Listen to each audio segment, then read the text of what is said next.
Okay, everybody, welcome back. This is going to be I would say, a very interesting and a very short broadcast for tonight. Given that it's kind of late everywhere, very hell in the morning for those in Nigeria. I just wanted to just catch up on what happened today. The Minister of Defense was screened, and I think there's a kind of a breath of relief that I can say came out from that. So let me see if I can actually go through again one more time what happened today.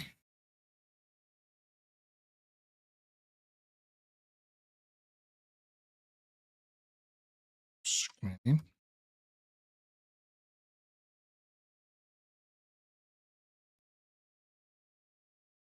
Let's see. Okay. This channel is live.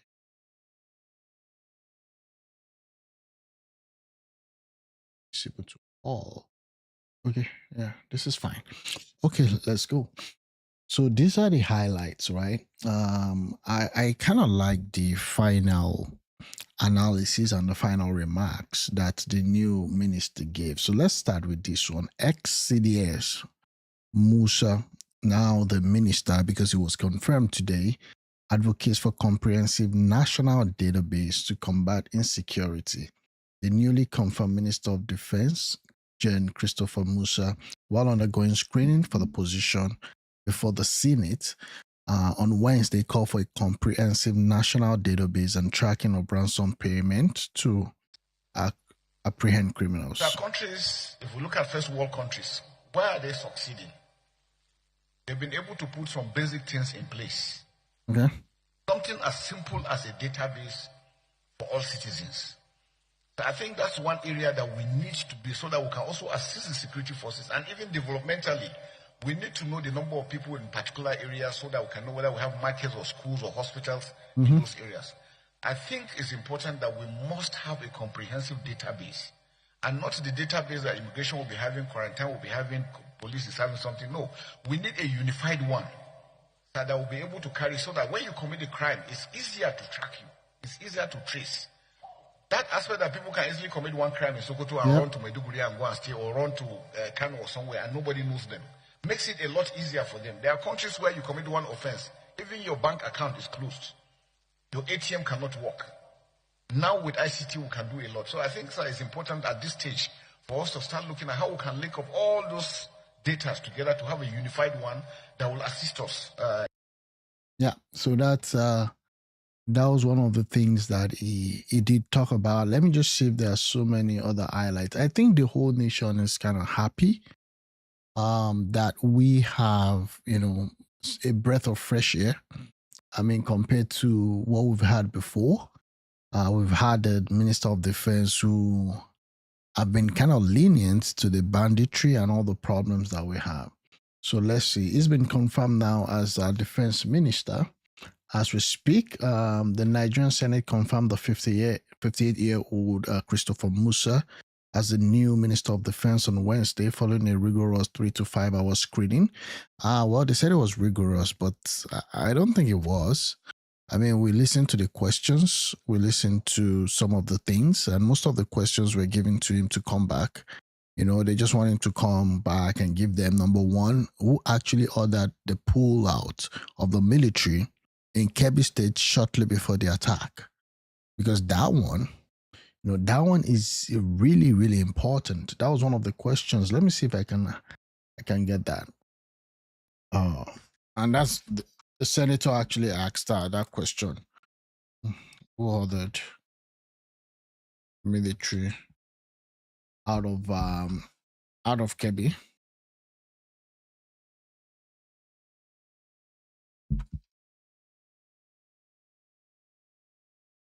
So again, that's that. Let me see if I can get some other highlights while we look at that. Okay, so I was wondering how General by himself could be alone when he's supposed to have his troop with him. There are questions that needs to be answered. We're going to get to the bottom of this to find out what happened, including those whose troop withdrew at. So let's look at this. Distinguished Senator, sir, thank you very much. And it shows the concern that we all have for the security situation in the country and the need for us to be very proactive in ensuring that we address them. So starting with the issues of General Uba, very unfortunate for a brigade commander to be captured and shown the way they did. It's really unfortunate and it's very painful. I want to assure Nigerians that we will not stand by and see terrorists have the capacity to do such. Yeah. We're going to go after them fully, working together with all the security agencies and all the NDAs that I've said. We're going to investigate fully. So I know the Senate has established a committee to look into that. Yeah, so talking about the committees, that was done last week when the Senate had their hearing, and they were like, how on earth would you have, murdered a brigadier general on live TV? I mean, I said live TV because it was recorded while the military was denying that the general was unalived. The terrorists then released the video showing how it was summarily executed. Video evidence. And the whole nation saw that. That was the height of it. The armed forces also has a way, and then from the defense, we're going to make sure that we continue with the oversight over their activities. No indolence, no act of cowardice will be entertained. We're going to make sure that we follow them critically to see what they are doing from the commanders down to the troops. They must be professional. I was wondering how the general himself was alone when he's supposed to have his own troops with him. So there are questions that need answering. Yeah. And I can assure you, sir, we're going to get to the bottom of this.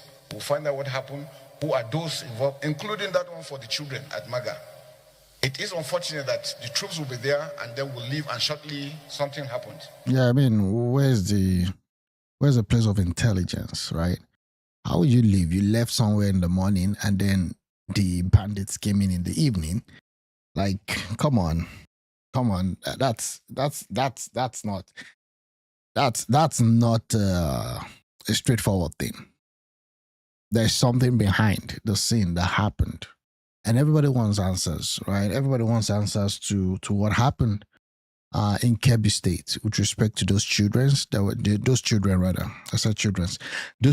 were abducted. It is unacceptable, and I can assure you, sir, we're going to investigate, and all those found culpable will face the law accordingly. And we'll make sure that we monitor all the activities of the armed forces and the security agencies, make sure that they remain very, very professional.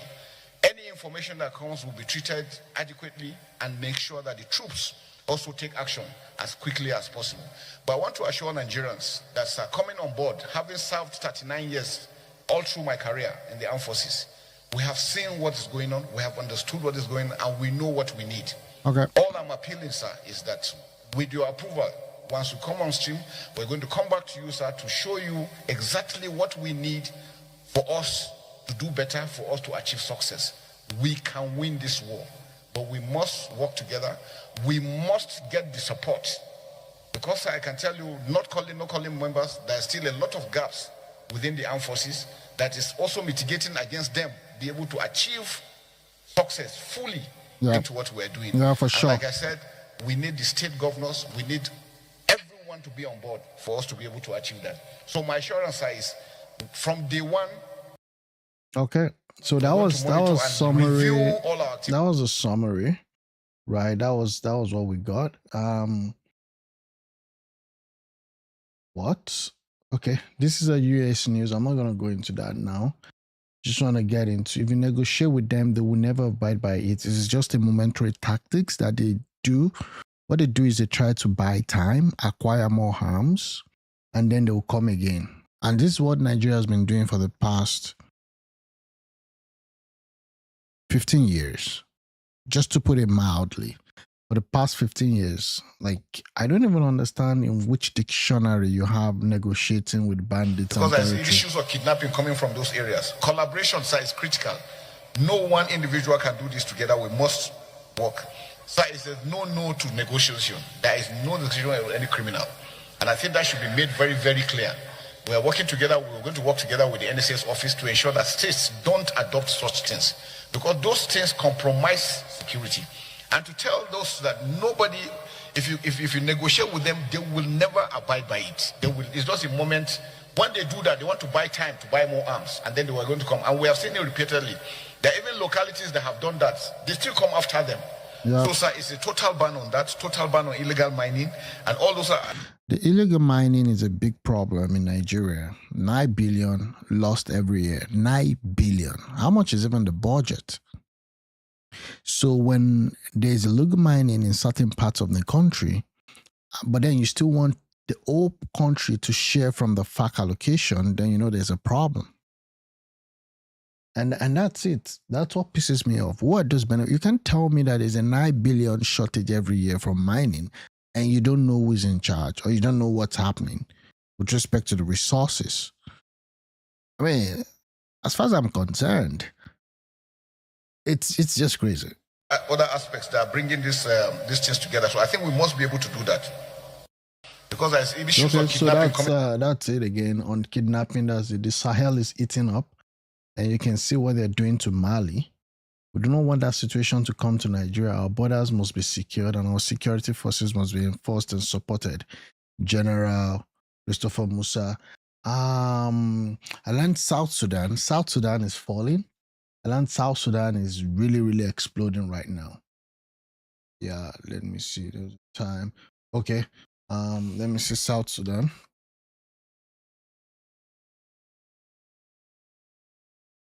I just want to see what's happening there. Yeah, the complete and utter collapse of Sudan. This is 24 minutes. And I have to comment if I'm going to be watching this. This is 3 days ago. Let me see if I can actually watch this and then just get to up to speed with what is happening in South Sudan. Because we need to learn.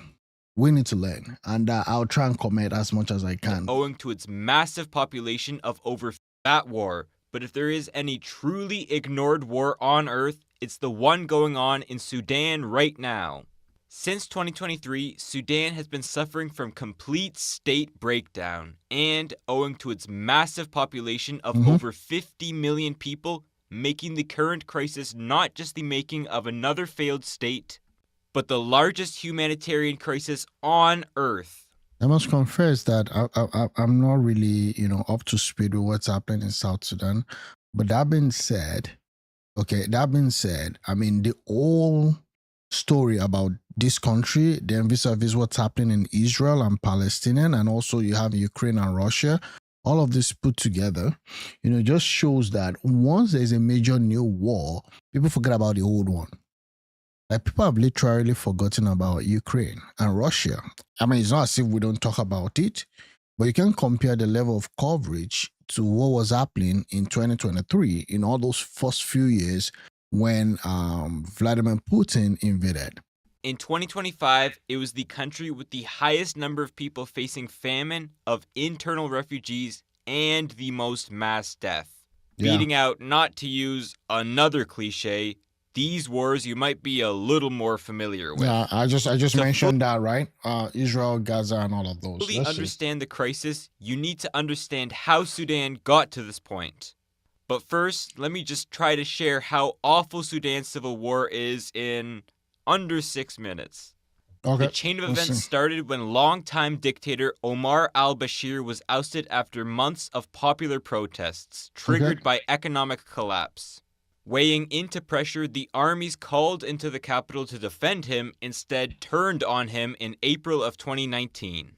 They forced him out, giving the military power for a few months to go through a transitional phase. Oh, let's see. Two military sects held power together, the Sudanese Armed Forces and the Rapid Support Forces, a paramilitary and business empire which grew out of the Arab supremacist Janjaweed militia. Which, by the way, translates in English to devils on horseback. Wow, what a name. what an interesting name. I mean, this is.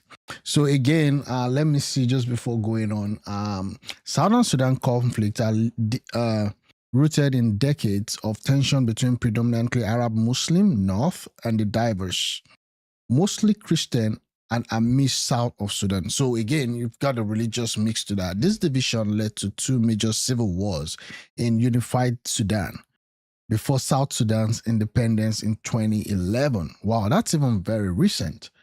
First Sudanese Civil War, 1955 to 1972.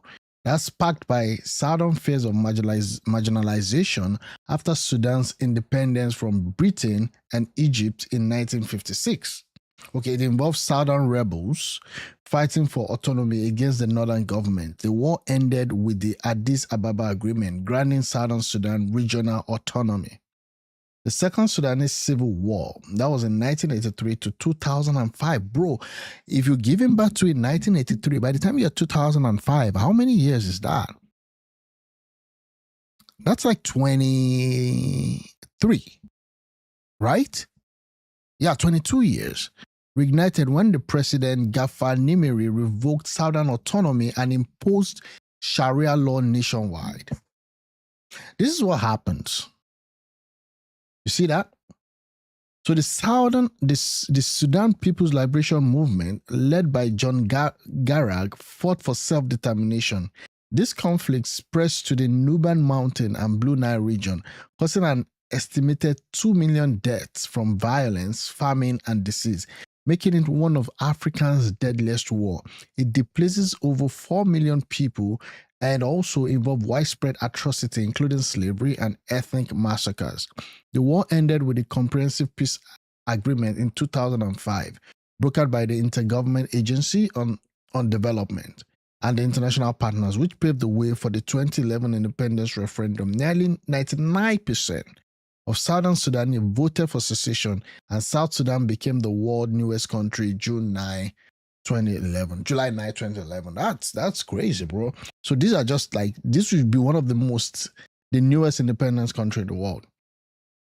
Then there was now a civil war. Despite high hopes, internal division quickly fractured the new state. Power struggle within SPLM, ethnic rivalry primarily between Dinka and Noah groups, and dispute over oil revenue fueled the conflict. Outbreak in 2013 December, fighting erupted in Juba after President Slava Kar accused Vice President Riek Machar of plotting a coup and dismissed him.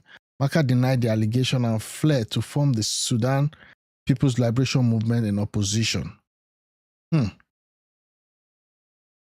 Clashes between SPLM loyalists and SPLMIO forces quickly escalated into a full-scale war with ethnic targeting of civilians. Key phases and atrocities. The war involved government forces versus opposition militias, with Uganda's troop aiding Kar's side. Okay, so you had all this violence because just two individuals, would not relent. Post-war development and ongoing instability, 2020 to present, the RARC aimed for election by 2022, but delay persists due to political infighting, disarmament, failures, and resource dispute as of December 2025. Persistent violence, humanitarian crisis. Over 7.7 million face acute food insecurity, exacerbated by flood, climate change, and Sudan 2023 present civil war spillover. Political pressure. So you have all of this, and that is it. That's another African country. So let's see if I can continue with this.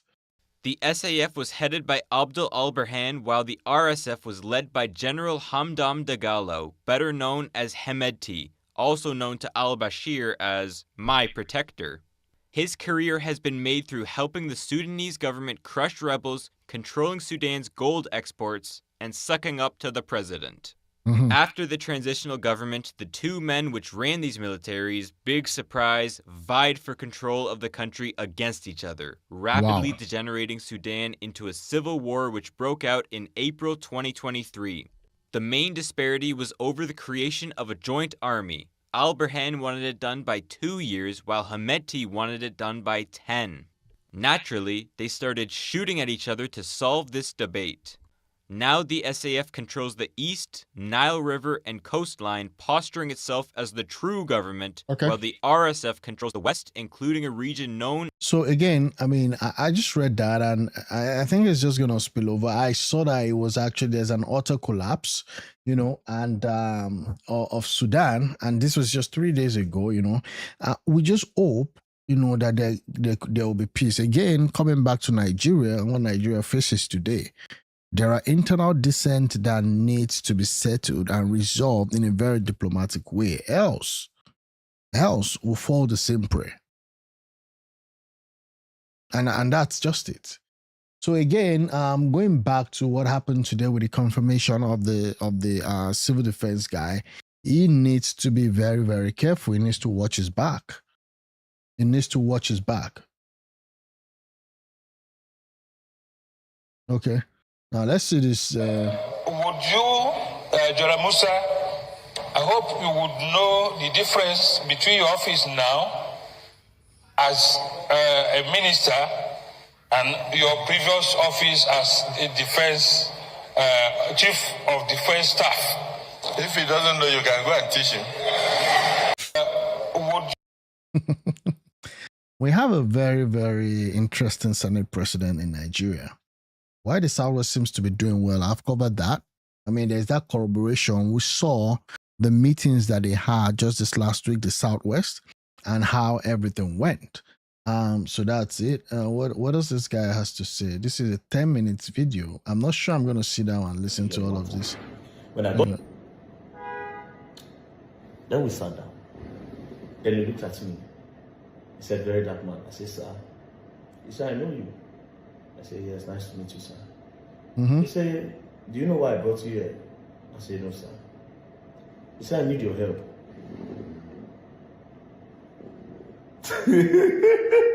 Again, I don't know if this is an information that you should be disclosing at this point in time, now that the guy has been appointed Minister of Defense. I might be wrong, though.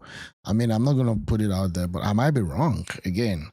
But I don't know, But let me see if I can still listen to one or two things. I was looking at the man like, what? You notice that day when you got to Yellowwater and what you think and the information that you might have gathered after the whole Yellowwater thing. Coincidentally, before I came to Christopher Musa, I was in contact with some people that I believe were part of, or not really part of, the people that know the history of what is happening between the Fulanis in Benue. As a matter of fact, I was already talking to some Fulani. As a matter of fact, we had arranged a meeting with them, myself, to go into the bush. I was going to go into the bush to go and meet them, right? Okay. So I told him, I said, "Sir, because you asked, this is what I found out. These are videos." Because the Fulanis, they also sent me videos. They sent me a lot of videos about how they don't take Biden. I can't tell them, say, even when I said videos there everywhere, how far? What is really going on? Like, when does this stop? The people of Benue have gone through attacks severally. At what point?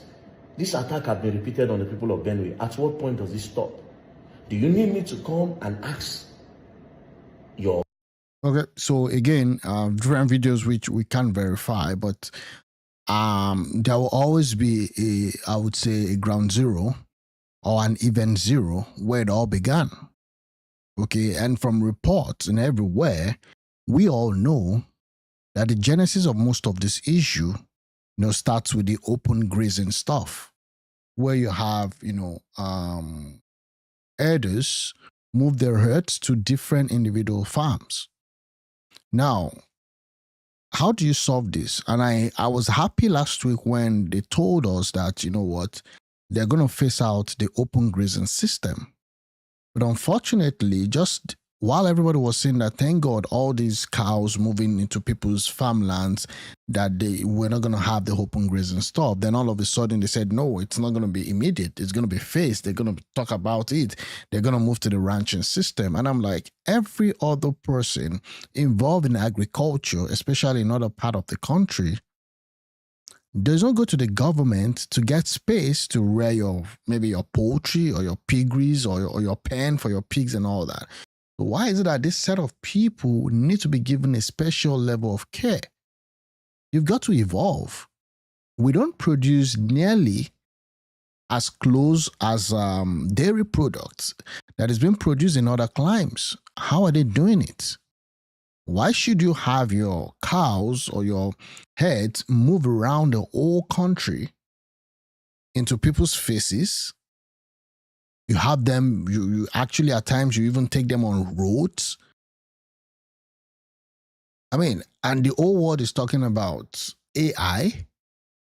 To be fair, also, some of the issues that Nnamdi Kanu, even though I'm not a fan, has raised also boils down to this.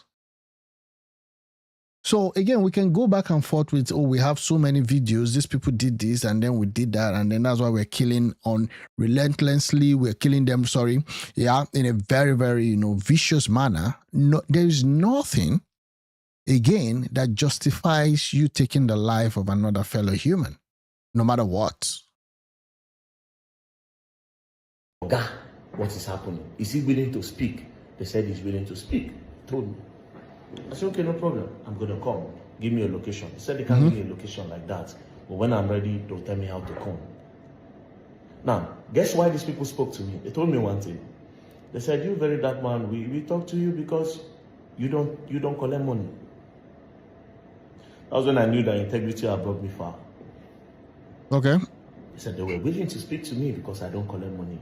Basically, okay. I mean, that's personal accolades. That's fine. Different. He was just sending me a lot of videos. Then me said, on the other hand, I was sending him to whatever information you have, you should let me know. This is the picture for those of you who don't say now talk. Okay, It's a man that was looking for solution. For that man to call very dark man to come to his house and look at me in my eyes. This is the chief of defense staff, bro. He looked at me in my eyes and told me that I need your head. Yeah. That's somebody that is not ashamed to get information from anywhere. Yeah. There's no pride whatsoever. Anything that will make him help the country, I agree. He's in for it. Yeah, I agree. Yeah. This is somebody that wants the country to move forward. So if he can calm down to come and ask very dark man, that is above very dark man, is way above my level, right? I just shake my head. I don't talk, but since that day I don't make any. Okay, so that's really good. I mean, and that's also, to the testament that this guy seems to be the right selection for the job. And I also am fully aware that there's going to be a lot of sabotage. I mean, just expect that, as you go on. Again, guys, welcome to my show. Thanks for joining in. If you've not subscribed, please help subscribe. I have a subscription goal of 1,000. Hopefully, I can hit that. I'm currently at 600 plus. Thanks. I really appreciate your help. So again, that's what we have. It's unfortunate for a general to be captured that way. I wonder how General Uba was alone. We've actually gone through this. Akpabio reject call for Christmas to take a bow, insists he must address Trump's comment on Nigeria. Let me see what you say. The man standing in front of us could be regarded as a solution to the current insecurity in the country. And we are not here on our own. We are here representing our constituents. And our constituents would like to hear from him whether his appointment will enable them to sleep well, whether their children will be safe in schools. So we are not asking him questions because we don't like him. We're asking him questions because our constituents would have loved to ask him questions at a time like this. So if we come here and we do politics, politics of bow and go, this is not a period we should say bow and go. Even Donald Trump is on our neck. We have not yet asked him what his response will be to Donald Trump, the president of America. He is not just anybody. Chief of defense staff.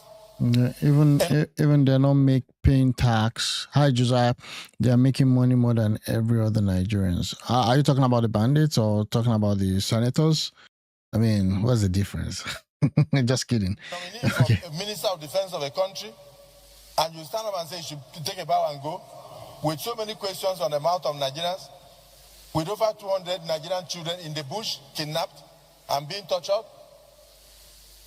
His appointment is heralded all over Nigeria with happiness because Nigerians believe he has something to offer. Give the man an opportunity to give Nigerians hope. Oh, we'll see. I don't know if it's a rant or whatever. I mean, we're not the one that has been telling the Senate or making the Senate to do bow and go. I mean, that's been the practice, and that's why the whole thing is in a mess. No major pushback, no major scrutiny, no major. It's only when it's for political purpose. That's why where you see these guys, withheld or withhold nominees. Like that one that happened to El Rufai. It was purely political. So again, that's the state of the National Assembly. I mean, when you had the former CBN governor, when he was building his 700 and so houses and it was ordering foreign currencies, I'm so sure that a lot of these National Assembly members were benefiting from it. So now what are we talking about? But again, yeah, they did ask him some questions, but it wasn't a lot of grilling because I listened to most of it earlier yesterday. And it is what it is. Let's see. Okay, I'm gonna move on. Mr. Nominee, you answer questions, but you will not give any strategic information. No, that's fair. On the strategy that you use. That's fair. And then they had issues, right? It's very unfortunate for I've a lot of repetition always on X. I don't know. You just have to be able to decipher. Okay, this was when he arrived. Yeah, so again, that's what it is. Now, talking about that was one of the major news. Did you guys see what happened to Two-Face? Two-Face came out and said that we should desist from ceasefire. Baba is saying we should ceasefire again. From criticizing Natasha. Yeah, that's the and it's just quite this is getting out of hand, and this is a dangerous situation right now. Okay. I know what fans can do. I know what people can do. I am perfectly okay. Okay. You understand what I'm saying? Okay. And this is putting Natasha at risk. It's not fair on anybody to do this kind of thing. Okay. It's not fair on anybody at all. So please, I need everybody to calm down. I need everybody to cease fire. We want to resolve all these issues. Okay. People, they get issue for house. Hi, Joshua. Welcome. Yeah. But this is getting out of hand. Please, okay. Friends, family, everybody, cease fire. Cease fire. Please, I beg you. I beg you. I am perfectly fine. I did not pull that. Please. Please. I'm okay. Please. Okay. I don't even know what to say because again, this is a family issue and I hate, trying to wade into family matters. But again, it seems like that video was done under a very, very interesting circumstances. I wish him well. I wish the wife well. I guess the wife is pregnant and, it might come with the territory. I don't know. I'm just saying. And for some reason, Annie has been trending also. That's the ex-wife since yesterday. Whatever you make of it, it is what it is. I need everybody to cease fire. This guy has been on the issue of Two-Face for a while, but again, it is what it is. Nigerian government reject ransom payment to terrorists. Boala insists they reject ransom. Okay, but the question is, I cringe whenever I'm forced to watch the spectacle of this man eating his own vomit. And anyways, that's delayed this thing. It is legitimate to call for President Tinubu to resign now. That's the question. After he called for the then President Jonathan to resign due to insecurity, Boala. When Aswaji called for the then President Jonathan to resign, it was a legitimate call. Now it's not a legitimate call for Tinubu to resign. These politicians, man, you cannot. The journalists can substantiate. I mean, there is Joffrey calling for the president to resign, or there is Boala calling for the president. Then it will help me to respond. It will assist me in responding adequately to it. Because if you say the person is opposition, I will say, next question. Because what else do you expect them to say? You're saying you've not heard anybody call for the president's resignation? I have not heard. Okay. A popular Nigerian artist, a Nigerian, bona fide Nigerian, just like you. Just mention the name now. I'm sure you know him, Falz, a lawyer. bad guy. Asked the president to resign. In fact, he quoted the president's tweet. And there are more Nigerians who've asked the president to resign. But here's my point, Mr. Boala. The president said... one out of 230 million? They're more than that, but that's not even the point. Okay. This guy is a politician. He just speaks from, he understands how to the temperament of Nigerians. So they play to the guy, right? Someone called him to resign. Again, that's Falz the bad guy's opinion on Tinubu's resignation. But this is my point. He said that how can territories be occupied in a civilized country. That was the premise under which now President asked President Goodluck Jonathan to resign. Now, during that period, around that time, I'll tell you the territories that were under occupation. You're from Borno State. Yes. So you're well aware that major part of Borno was under occupation. And none is under occupation Bama, at the moment. Chibok, and the rest. All we had was terrorism to deal with then. Right. But today, Mr. Boala, I'll tell you the states that are under occupation. Not just areas in the state. Now, areas within different states. We have Zamfara State. Areas and territories in Zamfara State, the forests under occupation. Katsina, Kaduna, I'm coming, Kebbi, Sokoto, even in Benue, Plateau, Niger State, Kwara State, Mr. All Boala, these places I am mentioned. getting there. Okay. The FCT, even in Borno State, there have been attacks this year, and I'm sure you are aware of that. Yobe State, Taraba, these are more areas under occupation that we had in 2014. So yet again, I ask, is it fair to call for that resignation? I think your question is like an oxymoron, because you cannot in one breath say a place is under occupation, and at the same time you're talking about places where they come and strike and go. If you talk about occupation, like in the case of the past you mentioned, they were actually in control of the local government. They were collecting tax. They were running the administration of the local government. That's occupation. Okay, so I just asked Grok, just give me areas that are under occupation today. I mean, so that it's not as if we're trying to use sentiment here. Area under occupation. Okay, Nigeria faces ongoing insecurity from multiple armed groups, including jihadist faction, Boko Haram, ISWAP, okay, as well as bandit network in the northeast. This group do not hold large urban centers. Okay, so now urban centers are not actually under their occupation, but de facto control over rural areas, right? Island forest, border region through taxation, parallel governance, and exclusion of state forces. This control manifests a no-go zone where government presence is minimal. Civilians pay tribute, and insurgents dictate movement and resources. The Northeast remains the epicenter with spillover into central and northwestern states. Recent southwards incursions suggest a strategic expansion, potentially aiming to link rural strongholds with urban corridors. Okay, so now let's look at this. Northeast, primary group, Boko Haram, ISWAP. You see that? It was seized. Kirawa was seized in October 2025. That's not occupied because they don't have any caliphate again in Nigeria. Boko Haram is doing it and run now, which really means they are gradually killing Boko Haram. Okay, so again, look at this place. Kirawa, border town, seized in October 2025. That's different. Okay. Yeah. Well, Sambisa, Sambisa, you can say Sambisa is off. Timbuktu triangles. You have all these Alamgo.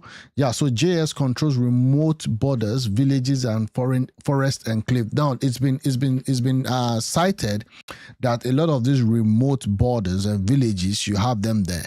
Now they may not be like as you had it in 2015, 2014, 2015, where they were controlling a whole local government. So they may not control a whole local government, but you still have some places where you have a significant presence of some of these bandits. Because then the question will be, how do they come out for that peace meeting when they come with their motorcycles and all that, coming together to meet with the military? So that was the question. You have Northeast Yobe State. Okay, you have this place, Daru Jama Border Village. So it may not be as up to a local government, okay? But then I think that they still have a sizable control of certain rural fringes, but not as huge as a local government.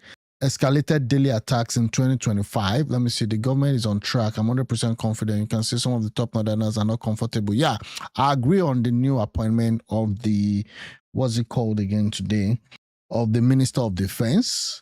And I think there is now some strategic moves to actually stem out this banditry and all that.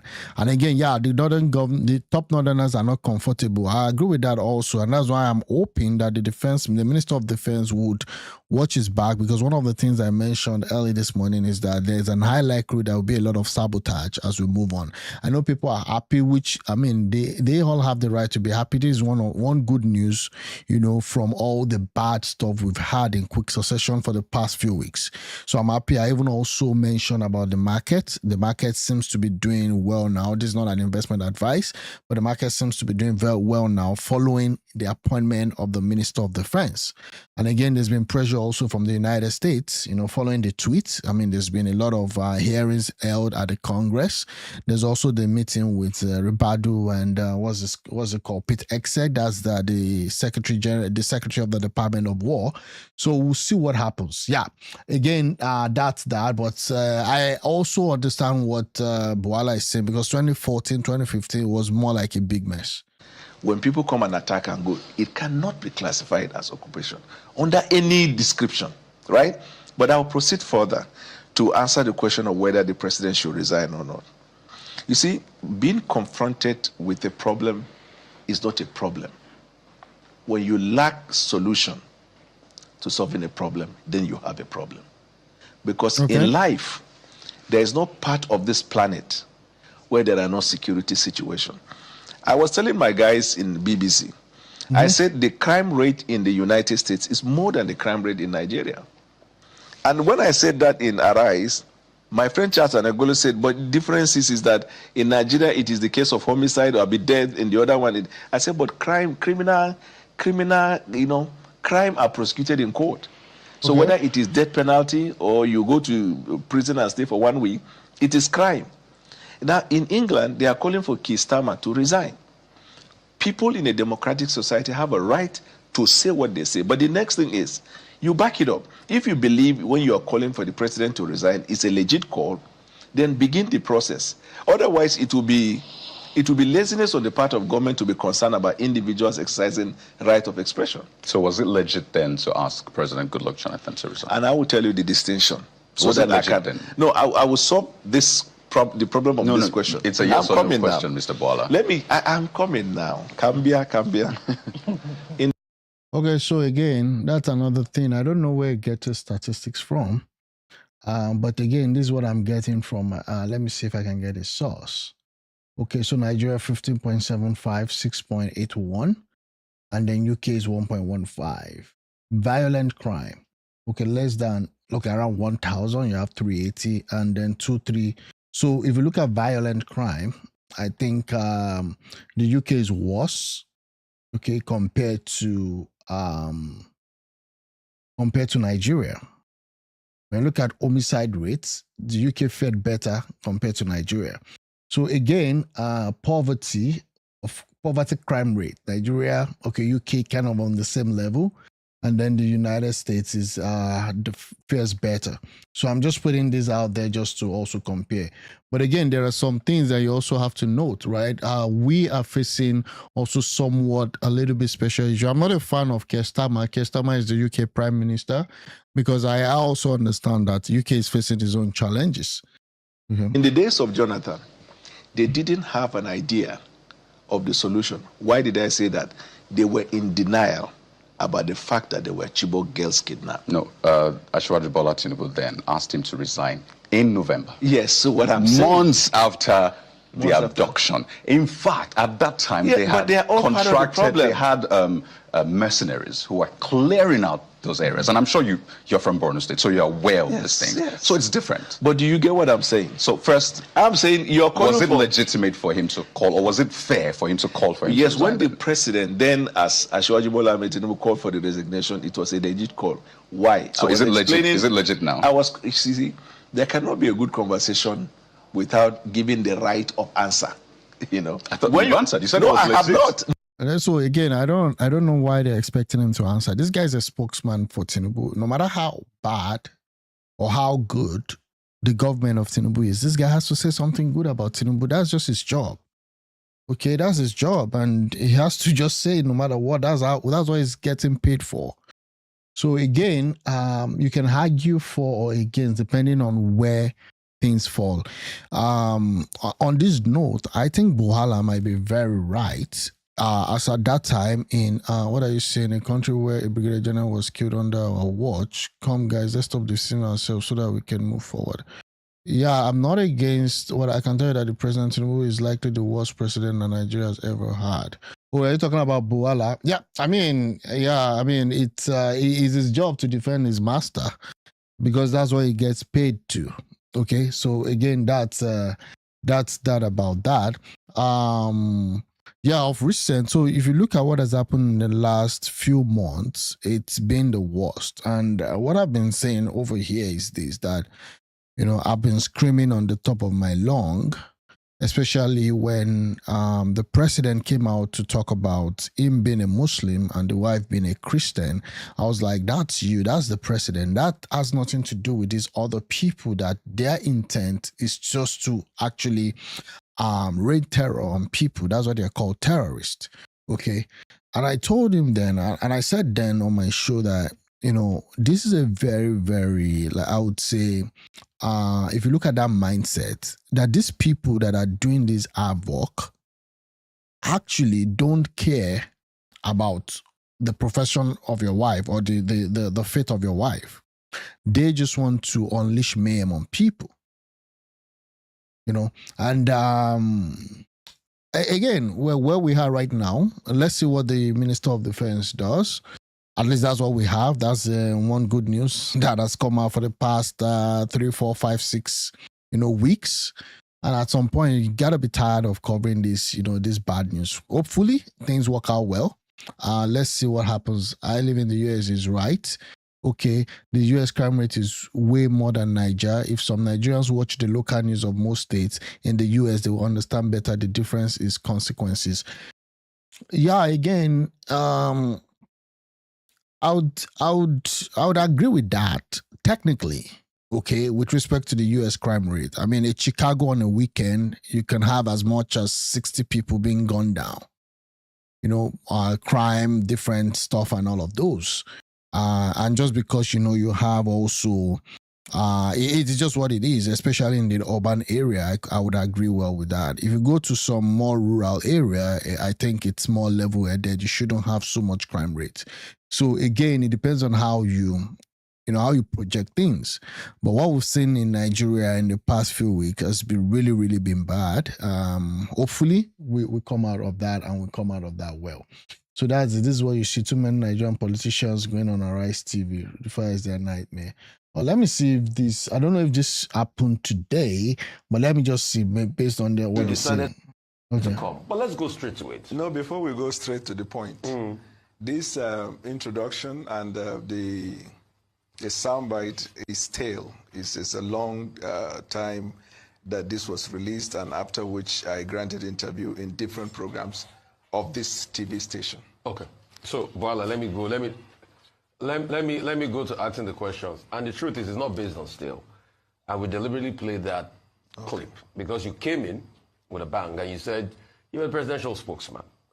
But Mr. Bayer, Anuga, and the other people in the team corrected you and they redirected the position. I'll ask you 2 questions. Number 1, what is your relationship like with them? Do you have the access? Is your office in the villa? Okay, so I'm going to move on from this. I think this is a very old stuff. But Tinubu to call for President Goodluck to resign, it's a legit call. Okay, we've listened to this one. Okay, so that's that about that. We'll see what happens with respect to this. And then I wish the new Major General fine. They already use drone in Enugu State to track criminals. What is stopping Tinubu and his soldiers from deploying this kind of technology? Oh, yeah. What's stopping him, right? I don't know. I felt like one of the things that I reserve with respect to how he has handled what has happened in the North is that I felt that he was setting them up. But again, I don't see that as a good strategy. Mind you, Tinubu is first a politician. Yeah. I just feel it was just setting them up. Because the problem, like someone commented that, the top northerners are not happy with this appointment with the new minister. Okay. Number 2, to be honest with you, the North gave Tinubu the presidency. So any small thing he does, it will be like, oh, you're coming after the North. When he did the VAT changes, the VAT reforms, and was telling them that your state can be given just measly sum, and then you're taking so much. That let's actually also do derivation based on VAT. The northern people kicked against it. a lot of this appointment that he has made, again, there are those who said, you know what, is benefiting his guys from Lagos, which I do agree, with. The North are not so happy also with that. So you have these people that come with some level of entitlement. So I think it was actually, playing them against each other, which is not good because a lot of lives were lost. Look at Southeast also. I still, for the life of me, don't understand how someone could stay in a faraway land and be commanding a stay at home, and nothing has been done until it's now getting to this point where it's really, really bad. And then you have crime everywhere in the Southeast. And I was saying that these states, they do have governors. What are the governors doing? How would someone kill, on a life? Okay, that's the right word now. On a life, some other people because they just refuse to stay at home on a given date. Why do we have kidnapping so much in the Southeast and some other part of the country in the North, and nothing has been done? Now, banditry is now more like a daily thing. Now, these guys are so emboldened that they stream, they go on live on TikTok. So again, I think it's just, it's just what it is. Let me see. What is this? Okay.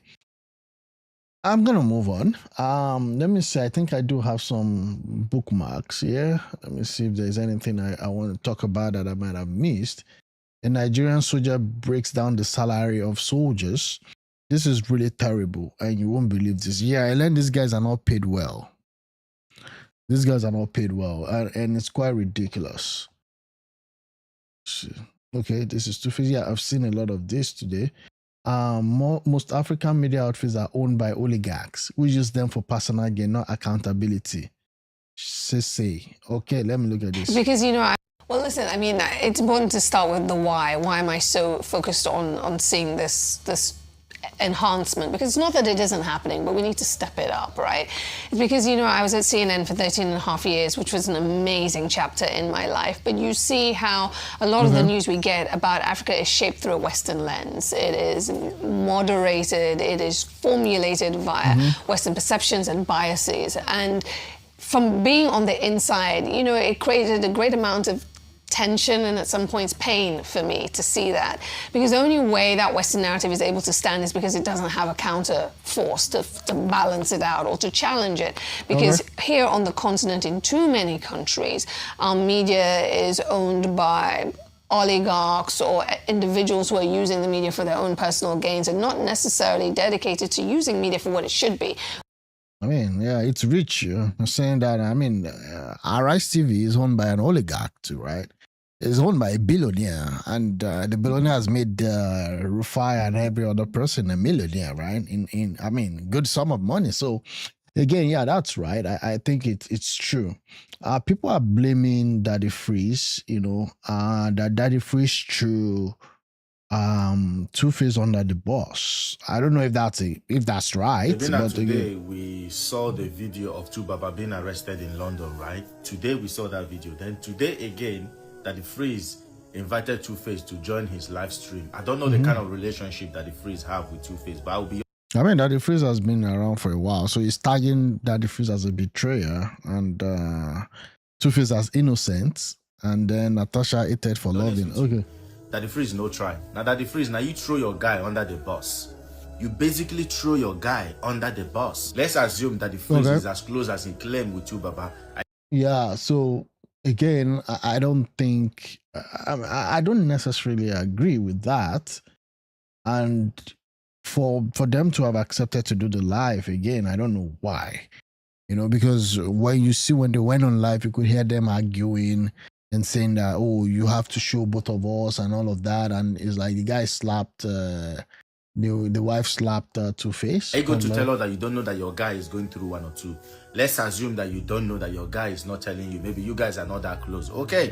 Now, you see the video flying around today that Two-Face was arrested in London. All you could do was to invite him to a live stream. When you invited him to that live stream, every sensible and reasonable adult could know that thing was going haywire. You could have just cut him out immediately. Yeah, I agree. He should have just managed the whole thing, but he left them there and they were just making a mockery of themselves. And Again, it is what it End is. it immediately. Safeguard his dignity. Preserve what is left of his shame. That's what real friends does. That's what bro does to bro. You just set him up, left him there, hang him outside to dry, that the whole world could see, could see how he's suffering. The whole world could. Yeah, again, yeah, I mean, it's family affairs. I don't know now. Every other week we have to have one family affairs just come online. We're just getting ourselves over with what's it called again? What's the name of that one? Regina Daniels, right? And now we have this one. It's just unfortunate. Dear Benu Dain, the gentleman in the suit standing behind the DSP, okay, is a police officer clearly disobeying the direct order of the IG and refusing to return to base, just helping you to fish out officers deliberately disobeying your Oga's order. Thank you. Condolence visit to Bauchi. This is Jibrin. Again, Jibrin is what? Is the deputy president of the Senate. So what are we talking about?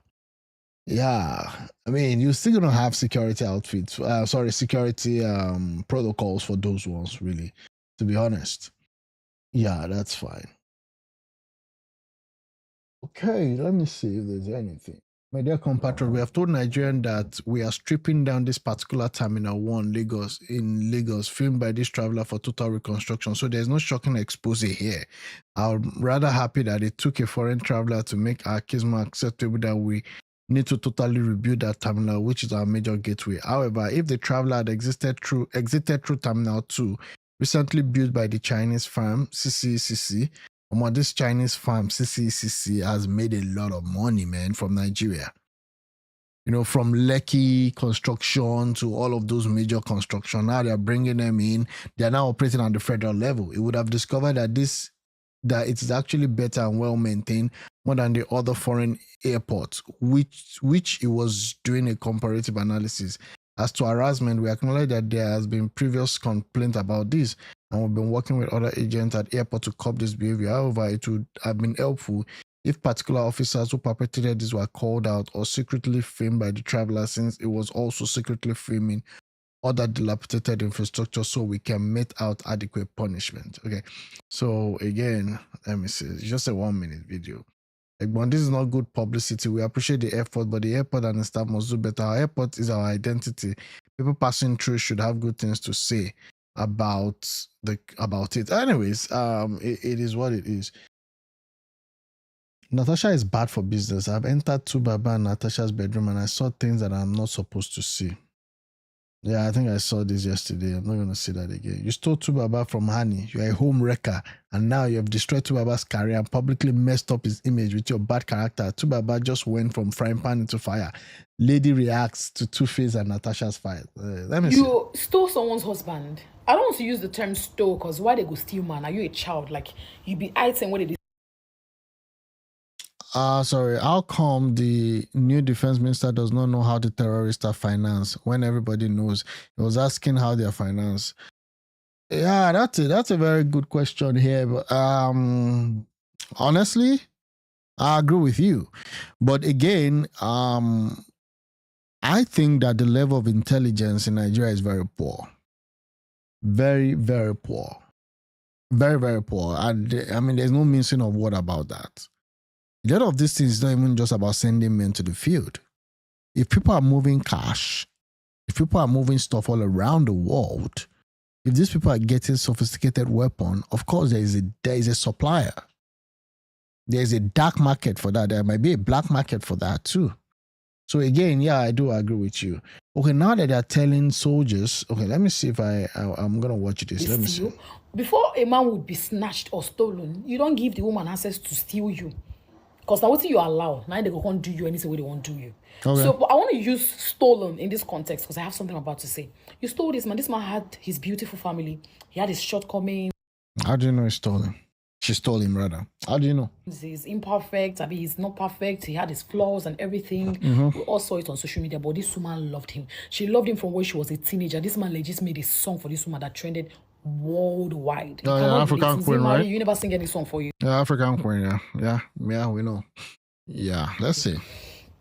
He had his beautiful family, his beautiful kids. with everything where they happen on social media, this woman stood by this man. She loved this man more than herself. I never see this kind of love. Oh. You out of nowhere, be from nowhere.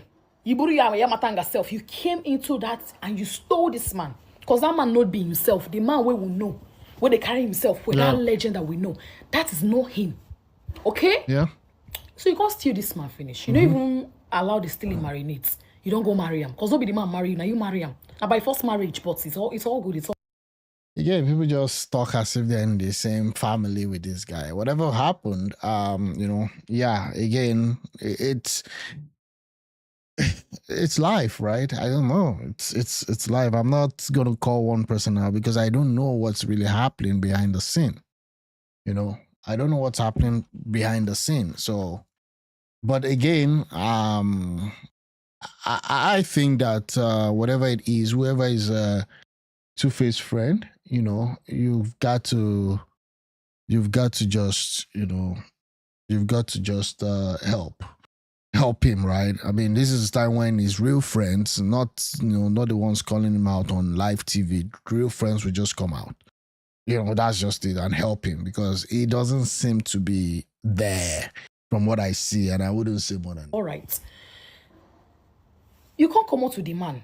You should have sense to understand that this man is a popular person, he's a public figure, he's a legend, he's an artist, an OG. Say people go come normally, come grease him anywhere where you go. Because now you won't follow him as handbag since you don't get work now. You can't leave the work where you do. You won't come to follow him as per handbag. She's a politician. Like anyway. Decayed stockfish. Anyway, given that politicians don't do shit, also right? he won't be handbag. You don't get sense to understand that this man is a popular person. That people would come to his table to greet him. You should understand that and be cool, be calm, carry yourself with grace.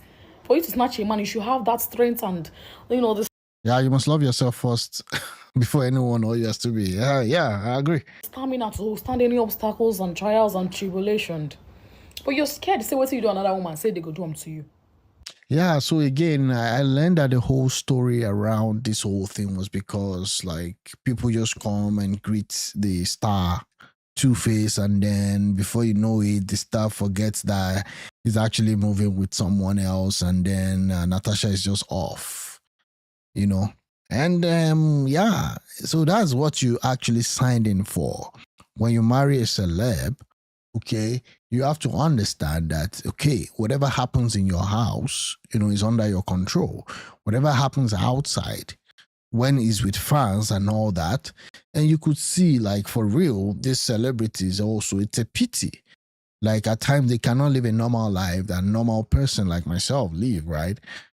Because once they get to know that they're there, you see fans like just coming in and say, you know what, you have to do this, you have to do that for me and all that. And again, I'm not bashing Natasha, she's heavily pregnant. So again, I don't know. Like, I don't know. I am the worst person that could actually wade in on this issue. But again, let me just hear. Don't marry the man. Okay, the man can't come out.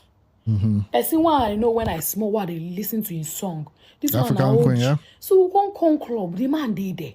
And our friend we know I won't come introduce us to him. Okay, no problem now. Okay, make we can't take concrete until use bad eye, bring her glass down. They look bad eye. Bad eye too. Because I don't send you, nobody cares about you. Especially when you're a home wrecker. Nobody gives a fuck about you. Oh my God. Take it easy, bro. Yeah, it's a difficult thing, right? But again, like, yeah, the fans will be disappointed in her. But again, it's what it is, right? And you should wait for the marriage to marinate. Make it reach 5 years, 10 before years. You can claim ownership. Clock it. So, to say 5-10 Clock years, it. You can now, you never enter something. The love still there fresh. Now, he has not even reached 1 year that you married him. Calm more down. You shouldn't be scared. Because it's giving, I'm insecure. It's giving, I'm scared. You can't even allow this man. Yeah, women. If you love someone else before you love yourself, you're doomed at IDB. Yeah. this man, you marry this man never go out on his own. Because say if he go out on his own, where you go check, he open. Whether na infatuation, I've been a love, I've been a juju, I've been a anything where you do, he go open. That woman you stole the man from, she's somewhere healing. A person will love man past herself. The only man she has ever loved. The old cargo fairly used. You just come. Yeah, okay, boy. let's say even snatch them, and some men say if they, they with another woman after they don't deal with their first wife and everything. Men in life they well now. Remember they say in career still they well. You make the man, social media people see this man finish. They can't talk to this man anyhow. On a normal day, I did for grand when this man they trend. Like they never even born me finish. I never even marinate for beled when this man was trending. Yeah, and I agree, right? Yeah, because I mean, people that actually brought out the African music globe. You talk about Two Face. You talk about the Coco Master, the Banj, right? Those were the first OG, right? But this man has left a trail of children behind him. This is not a responsible man. Yeah, I mean, then they said something that you will not want to use Tubaba to do an advert for Planned Parenthood, right? I'm just saying, right? yeah. It's not so exactly. So again, that's what I'm actually looking at. Like, if you look at the guy, and if you look at the trail and his lifestyle then, because it was so bad then, I think he was living around Anthony in Lagos then. It was so bad that it was more like a competition from his baby mamas, right? And even girlfriends, that even those that are former girlfriends were just like, you know what, I have to be a baby mama now, since everybody's kind of, getting stuff. And he's been able to do that, and he made up his mind to go for honey, right? And fast forward, it is what it is today. But I kind of agree in a way, right? Like, for example, Natasha can't, just get in there and expect that everything stops at her own desk. There's an history. You got to understand the history. Like, if you are getting into a home, you have to know the history that, is in that home. Again, I mean, there's a trail. There was someone behind you. Right? So this whole episode is just uncalled for. These little children also. It's the children, yeah. Those are the ones that will see their father being harassed and all that. So imagine small children on social media coming to say shit about this man, a legend. Hey, legend. Nah man. So kind women where you go just deal with will just bring you down like this. If by the time you leave the wife, just day your day. They do your normal oringo. Just be meeting girls doing your thing, and to go leave one good woman and marry and enter inside from. Well, again, your definition of good could be subjective, like, because this is what I tell people. Like, when I was discussing this issue, I said, I don't know what he was going through. I don't, to be honest with you. Now, that's not a guarantee that he should have done whatever he did. But I just said, I'm not in his shoes. So I wouldn't come out to kind of, chastise him for whatever he's going through. But I do agree that, you have to just look at all grounds. And this is just like a quarter after, and now there's problem. What happens when we get to halftime? Frying pan to fire. Because it is not giving. You don't match the man's aesthetics. You don't even give. Every time they wear black and black, like say they one person. Carry glass put for eye because you're not good. Now she's taking it personal. You look older than him. Now she's taking it personal. My only should be saying, no, they give me bad eye. Lagos girls over here, we don't care. Not just because I don't get your time. What? And I will just leave there, go. Because if you like, you give me bad eye. See, you should allow this man to be shared. Share this man with other people. There is love in sharing. You snatched him from somebody else. You should be happy. You should be a good person. You should share. Give us never lack. Give this man out. Okay. The one they sing the song for you, it's like you they sing them for. They look like there's some things I know I won't do in my life. Like I know it's not me they sing this song for. Me, I can't they dance to this song they do. Are they crazy? What kind of your delulu is on another lelulu because in the air he the very. This girl is not foolish. I'm sorry, but not sorry. If I say they give person bad eye, this man 3 years ago. My best friend played at one club. This man came there to perform. When he got done performing, he legit shook. Nigerian men, right? They're so predictable. I agree. He came to our table. I was like, see legend though. I shook hands with him too. That was 3 years ago. He's a humble man. When he was married to this woman, the woman she allow him be like she no come they all up in his face. Yeah, most like times that he goes out to perform, the so much. But you, since you married this man, you never allow this man go out alone. Yeah. Like you should understand that he's an artist. OG. Legend. You manage back this kind of man. You snatch this kind of man. You have to have that strength to hold him. Everything. Lagos. Okay, it's giving insecurity vibes though. But again, maybe it's just the pregnancy. Yeah, talking about the police withdrawal from the VIPs. Now, this is just so funny because I said that, why do we have 11,000 policemen guiding people that can afford to employ their own private security, because you could fly them in from all over the world. You can actually bring in top security people from Israel, from Russia, from wherever. Why should we be subsidizing? Because that's what we're doing. Why are we subsidizing security for rich people? And now this is it. To me, so as this, an analyst, okay, is the withdrawal of policemen. But 11, they said 11,000. That's what the police is saying. Well, the police, I watched. I don't know his name. Let's see maybe he's the one. I don't know. When they issued a statement that 11,000 policemen have been withdrawn, that is contrary to claims, even by the former chairman of the Police Service Commission, Okiro, who claimed that we have over 120,000 policemen deployed to VIPs. And recent EU report also said we have over 100,000. So how did we come to 11,000? We have not started. As we speak, policemen are still walking around with people who have no means of livelihood. I could agree. And the IG said... With people who have no means of livelihood? Really? People should be arrested. How are you going to arrest a man, an armed policeman? How are you going to arrest him? Are you setting up a squad to go and start looking after them?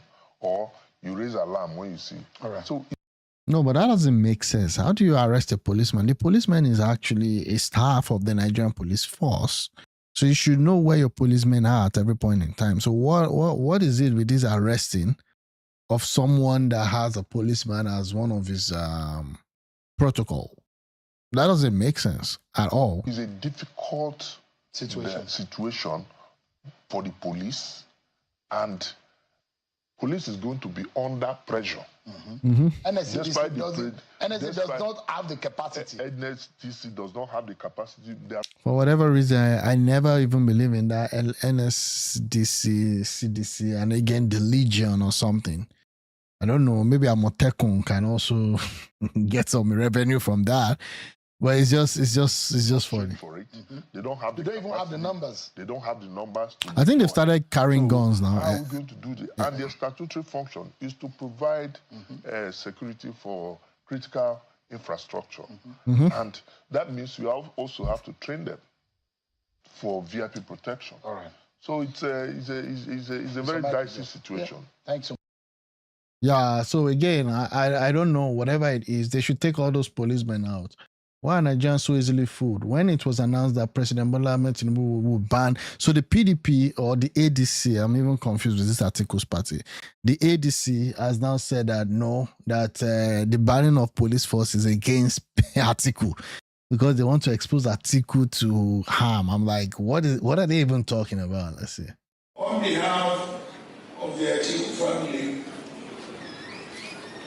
I want to extend our profound and sincere appreciation, particularly our guest speaker who has come all the way from Lagos, and I'm also aware, at my own instance, he was in London to represent some of us at the House of Lords cases. It is not easy to come to China because first of all you have to fly to Yola and then fly on that very bad road. I'm not getting what he's saying. I unfortunately don't get to follow. Let me see what. I make both to declare my maximum respect for Alhaji Atiku Abubakar as a great man of. I make both as a great man of ideas and ideals, a peacemaker, okay, a man of God, a blessed family man, absolutely Israelite. A man of God. That's how Reno Mokiri is calling Tinubu now Christ-like. He has some Christ-like attributes. I'm like, these politicians, they will never cease to amaze us. Atiku is a man of God. Just say Atiku is Atiku. Which one is a man of God again?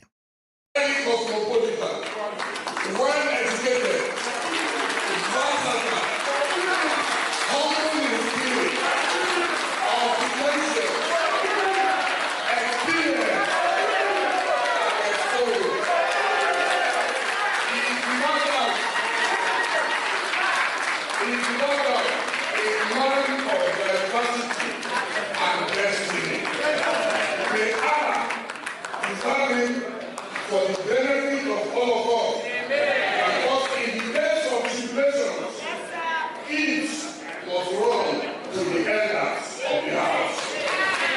No one else is better prepared for this role at this auspicious moment. What do you guys think about Atiku's presidency? I mean, the guy is 80 years old right now. What do you guys think? Because anytime I say that, the guy is this thing, people be like, no, we want him. Anything to take out Tinubu, and he's the only one that can take out Tinubu. And I'm telling people that, well, I don't see that happening just because, number one, ADC is still early, in putting the structures. Things might change, but it's just, it's just what it is. Right. I guess let me see. Please let us all rise and give a standing ovation. The leader who has refused to give up on his goals and his lofty faith. I salute you, sir. And while standing, please let's take a minute to remember all the Zoo country. Hi, good boy. Okay, so he did his birthday just a few days ago, 79th birthday. And I think he believes that no one is ripe to be the president except him. He's been fighting for this thing since 1993. If Atiku ever gets there, he will recover the money spent for the past 30 years. His supporters are, I don't know. It's just crazy. I'm talking about birthday ceremonies and all of those. We all know the birthday of Fayose that got people talking when Obasanjo went all in and just gave him the, how will I call it now? Gave him the weddings of his life, the attack of his life. So here is him again now talking about, his family issues. Again, yeah, he will look to enrich all his 30 children. Yeah, the guy, I mean, I know, the guy can't go to the United States because I think Congress have some allegations against him. They are all allegations, okay? It's not proven, yeah, but they are all allegations. But again, we know how this thing works, right? And that's it. And again, I know Obasanjo also came out to say some unsavory things about him. But we'll see what happens, right? Now, this is Fayose. After the birthday, you have his brother, Isaac, or whatever his name is called, always chasing clouds with Fayose's name. Again, I'm not a Fayose's fan, but I think another family drama, right? Well, let's see what he has to say. So it's kind of trying to respond to all the family banters and family issues. A lot of faces on the screen. Sorry about that. But after your birthday, there is one from your brother and another one from your sister, and of late, another one from your mother, pleading with Nigerians to pray for the family. How do you see all of these things? What is going on in your family? The simple reason is Fayose is a household name. Fayose matters in the little way you can talk about it. They remain my brothers, my sisters, and my mom. Unfortunately, when you are coming to this life, you can't choose who will be your brother. You can't choose who will be your sister. True. So I still love them. It's a phase that shall pass. Isaac has started for over a year, abusing me, insulting me, calling.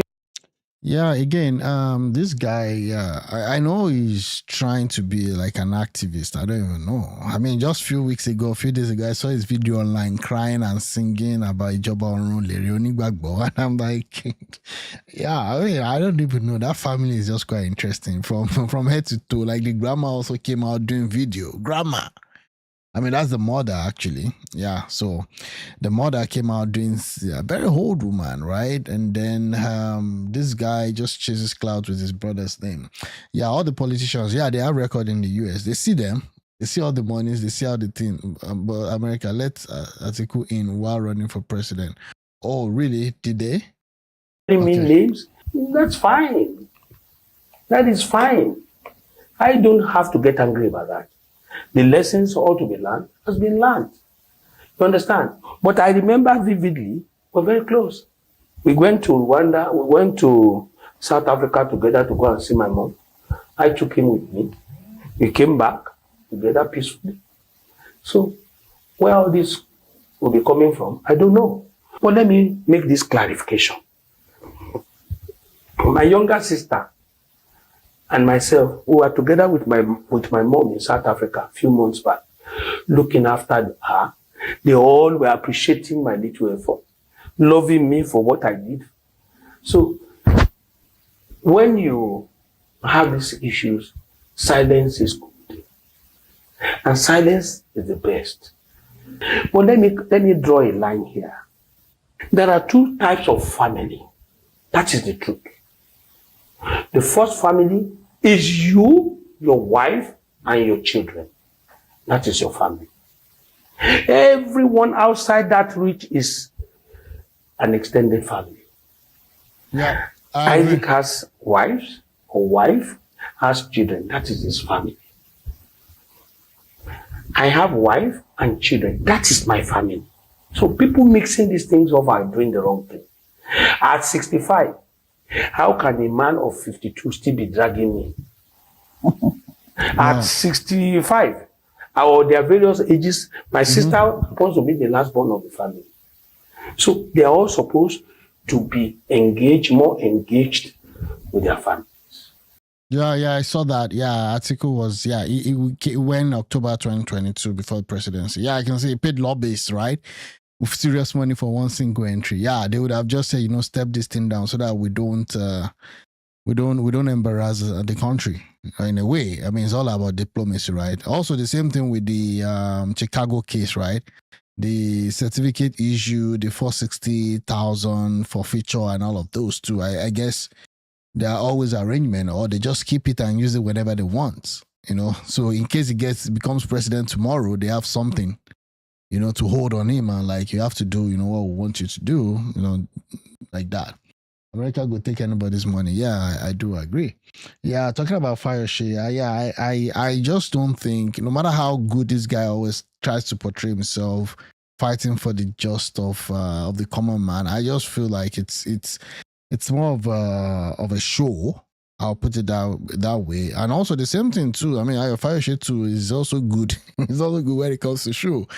Remember when it was like, if anything happens to me, this is my neck, when he went for EFCC, wearing the EFCC jacket, I am here, EFCC, I am here jacket, and all of those. So again, it's just quite unfortunate. But again, I agree with what he said with respect to nuclear family. Your nuclear family is first, extended family is, extended family is secondary. So I agree with that. Not with me. They are extended families of mine. We came through the same channel.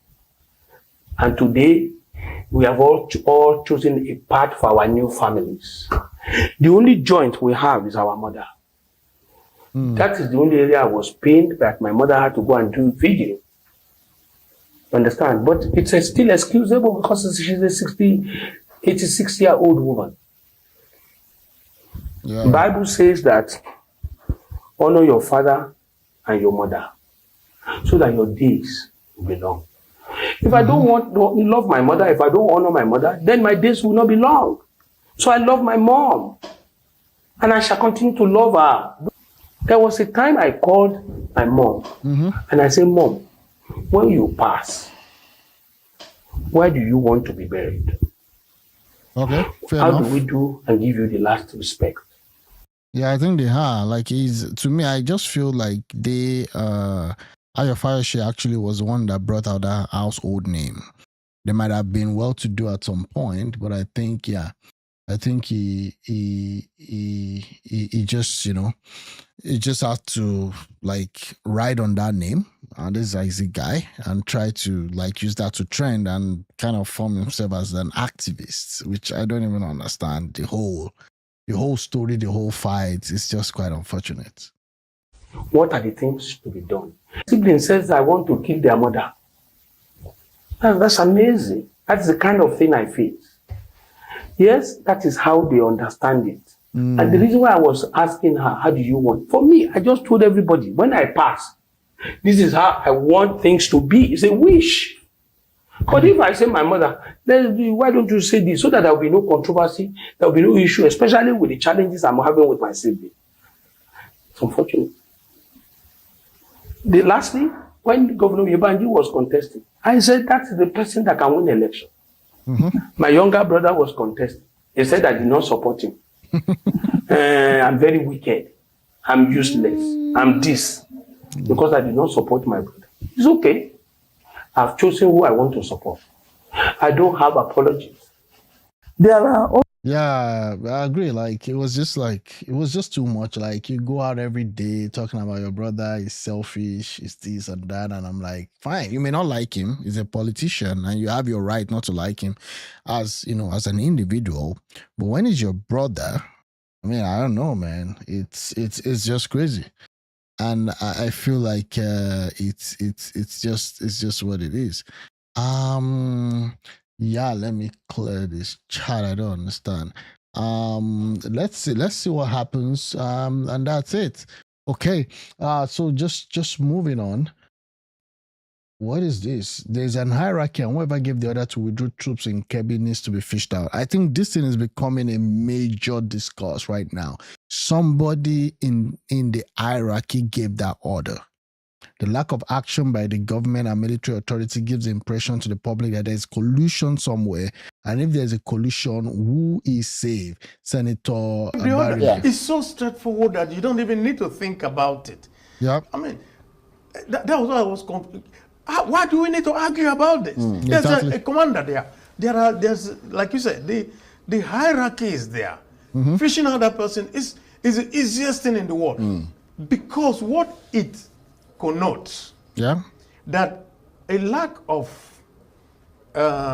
action by the government or by the military authorities and the bearing of all those things, we now connote to or give the impression to the public that there is collusion somewhere. Of course, I mean, except you prove otherwise, I would just stay with the default that there's a collusion. That people are conniving and people are actually, you have them infiltrate the government, except you can prove to me otherwise. I'll start with that default. And it's not because I just want to be cynical. It's just what it is. It's just what it is. I mean, you can have an insurgence for 15 years plus, and then you're telling me that these are just random. All the time they withdraw stuff or there's an attack. Absolutely. And okay, if we feel that there is collusion somewhere, so who is safe? Who is safe? It means that I cannot now be sure that even if there are troops around me, that I can be safe. How can you not be you are no longer sure that even the troops around you can just hand you over and then you become a victim? Nobody's safe. That is just the point. There comes a time in a country's life in which this I don't know how I will put it now, but I will say we must stop the obfuscation, dissemblance, and all that. We must start telling the truth. We must confront things as they are. And if you don't do that, how are you going to solve the problem? So we have had this problem all the way from the Jonathan time, all the way coming all the way down. Yeah, and it's also the fact that it's the same model, it's the same player. And there are different organizations operating right now in Nigeria. You have Boko Haram, you have the Ansaru, you have the ISWAP or High Swap or whatever you want to call it. And all of them have this extremist ideology, Islamic extremist ideology. And that is just it. It's as simple as that. And they've got people. They've got people everywhere in the rank and file of the government. There's no way you want to say here and there. That's the truth. And that's the reality of what is happening. So when you look at all of that, is Lagos safe? Nigerians can't get better anymore when the leaders are the people doing all the evil in their country. It's quite crazy. We might think Lagos is safe, but I don't think Lagos is. I mean, the attack is kind of just next door to the southwest. And Kwara State, some people even regard Kwara as southwest, even though it's not central. You know, people still kind of, tag it as, as southwest. I'm just saying Kwara, because a lot of them speak Yoruba. I mean, all of them is Mohammed Taiwood. So that's the challenge. Now you have all of this happening. And again, I was listening to one interview that I think Reverend Laddie Thompson gave with Adiola Fayon. I did play it on this channel, and it was just telling us that, what? All the times the Nigerian government was telling us that Shekawa died in those years, they never died. The people were like, did Shekawa resurrect? He never died. He said the only time he eventually died was when the ISWAP, or ISWAP, or whatever it's called, actually, rounded him up and took over from him based on the faction clash that happened. So these guys are powerful. These guys have allegiance to Islamic states. These guys are entrenched in the system. And that's why I just wish the new Minister of Defense well. I pray they don't sabotage him. I pray they don't, just unalive him or assassinate him. Because there's going to be a lot of house cleaning that he has to do. I mean, if something has festered for 15 years, those loyalists would have grown in the ranks. So I just hope everything works out fine. And it's also a format where those in power do not want to kowtow to those on ground. I knew this would happen. To be honest with you, I knew that there's going to be security challenge as early as sometimes maybe last year. When I saw some of those moves and I saw some of those agitation coming, about agitations coming from certain part of the country talking about, Tinubu is not holding the agreement, that Tinubu is actually denying the northern part. And then they thought that, if we actually try to form more like a coalition, northern government, we'll take over from Tinubu, blah, blah, blah, blah, blah. Little did they know that Tinubu himself is a street guy. So what did he do? He started moving guys away from the opposition party. There's this guy, then through music also. There's this guy that they call Ra Ra Ra, right? That Ashiwaju song is all over the north. So even when El-Rufai was going on TV, that was a year before. He's been going on TV since like almost more than a year now, saying how he's going to take Tinubu out, how he's going to push him out just because, they had some disagreements and all of that. I knew that if it gets to a point where they see that those that think that they should be in charge, and I'm not saying that El-Rufai is responsible for anything, but when those that think that they should be in charge start losing that grip, that they're going to activate this mayhem of insecurity on Nigeria. I just knew it. I just sensed it. Precursor to what happened in 2014. So again, we'll see what happens. But whoever gave that order, for the soldiers to leave Kebbi State, because it's not like these bandits just appear randomly. There's a path. They move. So you would know. There's no way you leave a place in the morning and at night, then you had this banditry, you have this kidnapping. They move in droves. Have you seen them when they come for their peace? When they come for their peace meeting, they move with motorcycles all around with weapons. Some of them have different rounds of ammunition. So that's what makes me think that there is actually a conspiracy going on. And they should not be treated with a kid's glove. There's always trouble when elections are approaching. Yes, especially when those that want to direct the narrative seems to be as if they are losing the hold on that narrative. They want to use that. It's the Goodluck Jonathan, treatment. That's exactly what. Imagine just the last 2 weeks. This week has been a little bit sane, but the last 2 weeks before this week, you had Kebbi, you had Niger, you had Kwara, you had that church where there was live streaming the service. That same period, you have other ones that, is not even mainstream. and that's really bad. So we want to know who gave the order for those in Kebbi to withdraw in the morning, and that's it. Only Fusto believes in Nigeria election. Good to this, and it gets worse. It gets worse. I mean, it now looks as if somebody just sitting somewhere and just saying, okay, let the whole country go to blaze. Yeah, it is what it is. And again, the National Assembly is not even an open issue. They're not helping issues at all. Who gave the order? Okay, that's him here when he was asking who gave the order for them to leave. Now, let me see. It was ranting. He says that in times of universal deceit, telling the truth becomes a revolutionary act. We are being told every day to be patriotic. We are being told here that we shouldn't say anything against. We are being told that, you shouldn't talk about the past. You should focus on the present.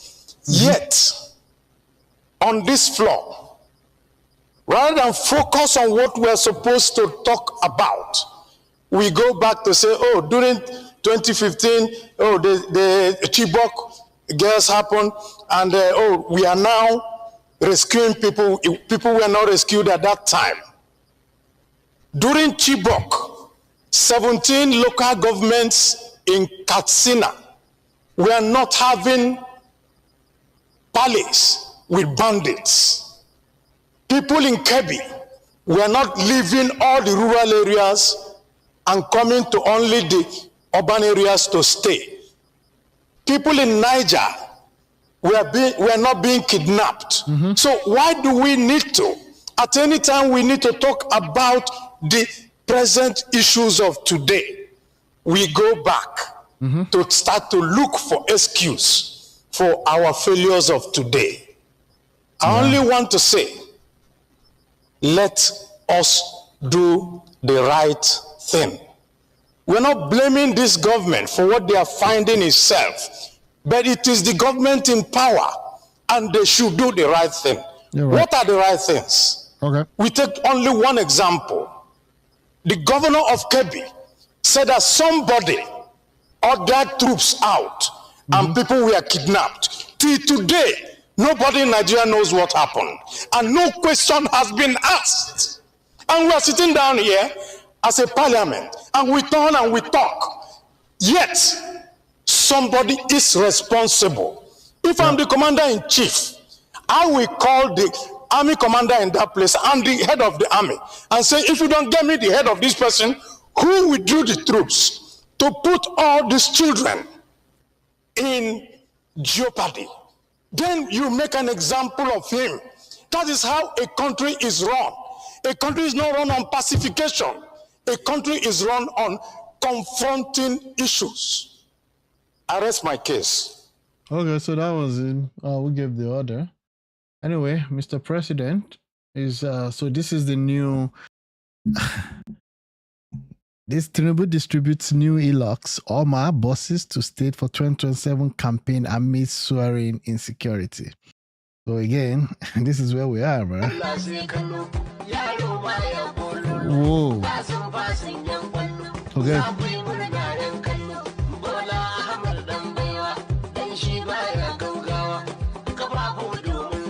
This was the song I was referencing when I said, while Herufai was there, while Herufai was scheming to go against Tinubu, this guy was just having this song, and then they even sing the song during wedding ceremonies, stuff that are just normal. They just sing the song, and I'm like, they need another song. Like people didn't even know that Herufai was actually cutting ranks because they just sing the song, and when they saw that it was popular in the north, I think at that point in time, just like, okay, the only thing now is just to wade in insecurity.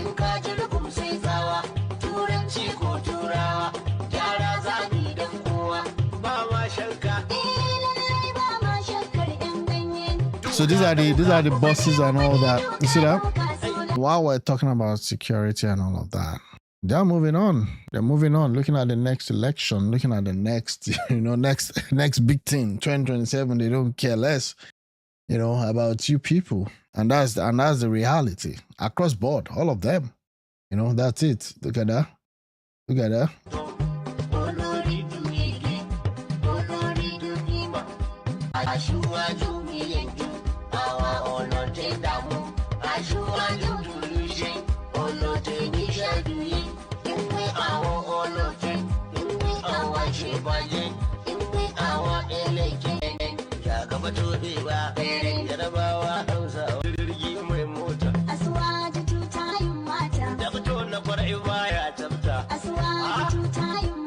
So again, that's the reality of what the whole country is facing. Mohammed denies this false story, my friend. Rejoined the categorical denial of malicious publication regarding my resignation. My attention has been drawn to a malicious, false, and baseless publication circulating online, alleging that I stated that I resigned as Minister of Defense because I cannot stand and watch the US and Tinubu government bombing our brother in the forest. Oh, bro. I wish to state categorically and unequivocally that this publication is entirely false, deliberately mischievous, and did not originate from me or any authorized representative acting on my behalf. The intent behind this fabrication is clear: to tarnish my ad-end reputation so discussed between me and the Commander-in-Chief, His Excellency President Bola Ahmed Tinubu, GCFR, and create needless distraction from the important work of governance. The true and valid reason for my resignation was formally communicated to Mr. President and subsequently made known to the public through conventional and social media platforms. Any suggestion of an alternative or inflammatory motive is a complete falsehood engineered by mischief makers.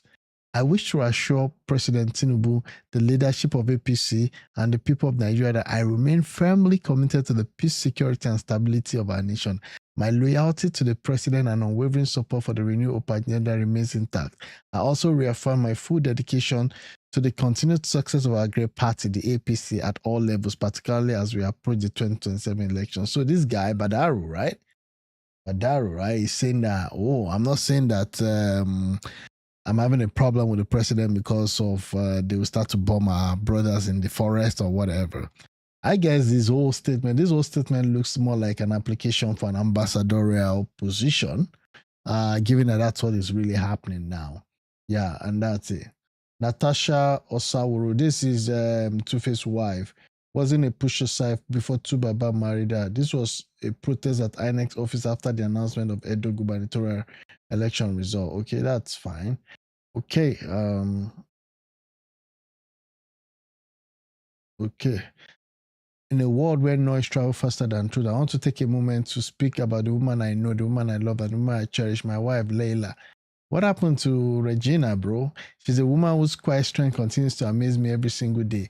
Layla is not someone who lives on social media. She has never been the type to chase attention or respond. This man, I don't understand why he's writing this. What is he trying to achieve with this? This is Nedun Woko, right? What is it talking about? Stay with this, please. I trust it will give you more peace. You are actually heartbroken. They've served you better breakfast. If I read this long note, make I bear. Even myself, I can't read it. Why did you marry another wife? No. Actually, this woman was before Regina, right? Yeah.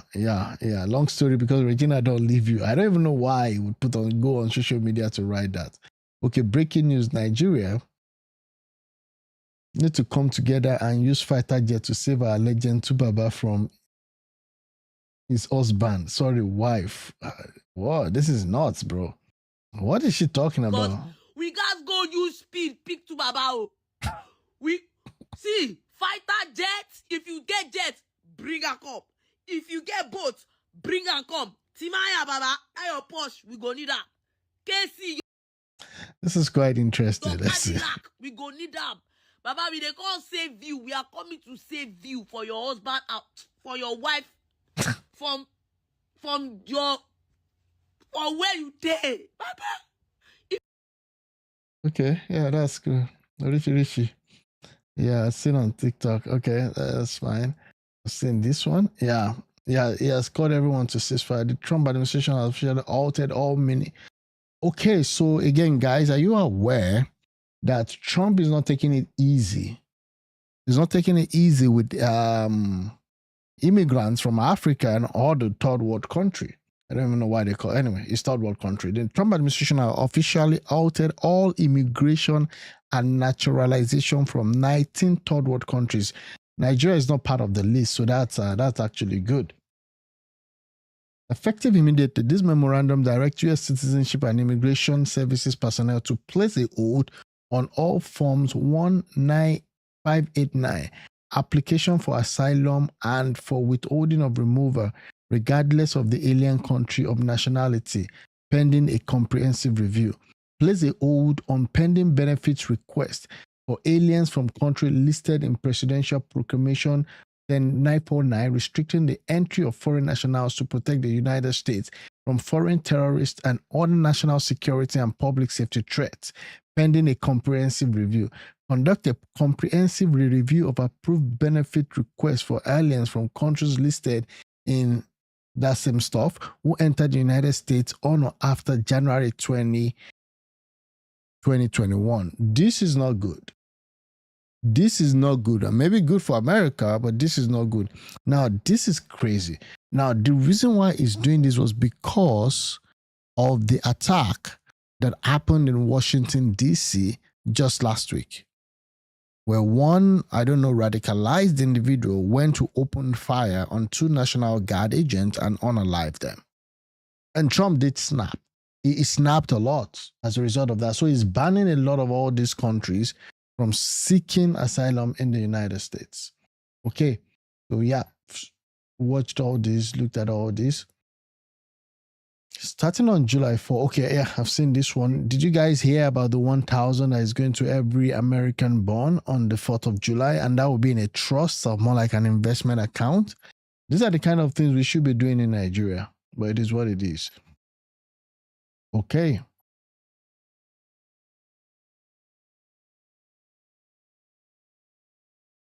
Another one on our way to prison. I heard about this story. This woman, she's going to go to prison. She's going to go to prison, and I'm so sure she's going to go. She was chasing clout with, let me see, God is wonderful. I have to be among the top 5 strongest women, and I couldn't sleep through the night because I was feeling severe tummy pain, like menstrual cramp. I had to call my man to come pick me to the hospital around 2:30 a.m. For months, I haven't seen my period, but I wasn't bothered because it's not just keeping, it's and coming back. Did PT. After 2 months, it was negative. On Friday, I wasn't calm. I had to go to the hospital again. Doctor referred me to another hospital to do ultrasound scan and some other tests. Did PT again, it was negative. Doctor said it will still come and I shouldn't be bothered and recommended some supplement. Guys, I've only been hearing and seeing videos online about cryptic pregnancy. Never knew I would experience it. I went into this hospital and now with a bouncing baby girl. I have the feelings partially that I'm pregnant, but tests keep showing negative, which should change my mindset from the fact that I am, even though it wasn't planned, blah, blah, blah. And then he said that. Then the next thing, you have this ultrasound report. Then the next thing, So again, please investigate at this. Now, it seems like this lady rather, gave a report that was falsely targeting another laboratory or health center. And that was what happened. So she now came out to now issue a public statement. Said, I want to address the viral post I made earlier and take full and complete responsibility for the false information I shared. The story I posted about having a cryptic pregnancy, being rushed to the hospital at the night and suddenly giving birth was entirely fabricated. None of it happened in real life. I created and posted that story purely for clout, and it was wrong. I deeply regret it. I want to state clearly, and without any ambiguity that partners, specialist hospital, that was the hospital that she lied, that gave her a cryptic, was not involved in any way. The hospital had no knowledge, no participation, and no connection to the false story I created. Any assumption, accusation, or allegation circulating online suggesting that Partners Specialist Hospital may be involved in child trafficking are completely untrue, entirely baseless, and arose only because of my post. Partners Specialist Hospital is not involved in child trafficking. Whoa. Illegal practices in any form of misconduct. The hospital and its staff are innocent, and they should never have been associated with my claim. What the hell just happened? This is a real life post. Kiri go cook better jollof for this December. They will need to expand the prison yard. This is crazy. How would you implicate people and an outfit because you wanted to chase clout?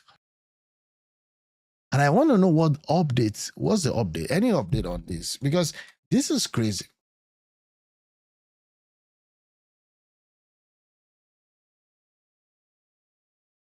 Yeah, here's the snapshot of what happened. No, I'm not talking about PDP here. But again, it is what it is. So guys, I'm going to stop here on this note today. Thanks for watching. If you've not subscribed, please subscribe to my channel. And yeah, we'll move on from there. What is this? Sabinus confirmed peaceful end of marriage. Popular Sabinus has confirmed the end of his marriage to Sienna Chapman, speaking during a recent TikTok live stream. Sabino revealed that the union, which began in 2023, ended amicably. He also stressed that he and his ex-wife remain on good terms and continue to prioritize the well-being of their daughter, addressing circulating rumors about marital issues, including allegation of domestic violence and infidelity. Sabino said, "I'm not married. My marriage ended peacefully. The mom and I are good. My daughter is okay and she's doing fine." The confirmation follows months of speculation about the comedian's marital status, despite previous denials by both parties. Okay. Anyway, that's that about that. We'll see what happens. Thanks everyone for watching. I really appreciate. Please, if you've not subscribed, please subscribe to this channel. I bring you news and events and things as they happen. Have a very